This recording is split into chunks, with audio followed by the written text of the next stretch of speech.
ഉറങ്ങാൻ തയ്യാറാകുമ്പോൾ കുട്ടി ചോദിക്കുന്ന ഒരേയൊരു ചോദ്യം അമ്മേ, എനിക്ക് വിശക്കുന്നു.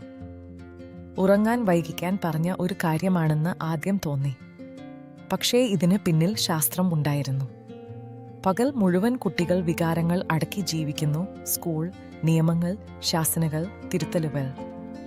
ശാസ്ത്രം പറയുന്നു, സ്ട്രെസ് കൂടുമ്പോൾ വിശപ്പിനെ നിയന്ത്രിക്കുന്ന ഗ്രലിൻ എന്ന ഹോർമോൺ കൂടുതൽ പ്രവർത്തിക്കും. അപ്പോൾ കുട്ടിക്ക് വേണ്ടത് ഭക്ഷണമല്ല, സുരക്ഷയാണ്. അതിനാൽ ചിലപ്പോൾ മനസ്സിന്റെ അസ്വസ്ഥത എനിക്ക് വിശക്കുന്നു എന്ന സിഗ്നലായി മാറിപ്പോകും.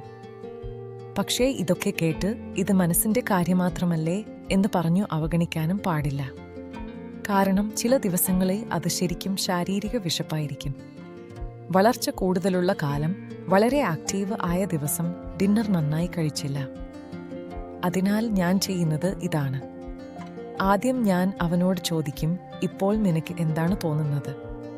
അവന് ഭക്ഷണം വേണമെങ്കിൽ കുറച്ച് ലഘുവായ ഭക്ഷണം നൽകും.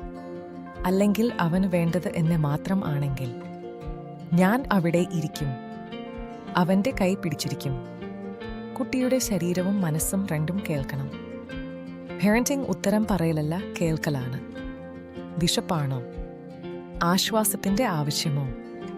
കുഞ്ഞിനെ കേൾക്കുമ്പോൾ ഉത്തരം താനേ വരും.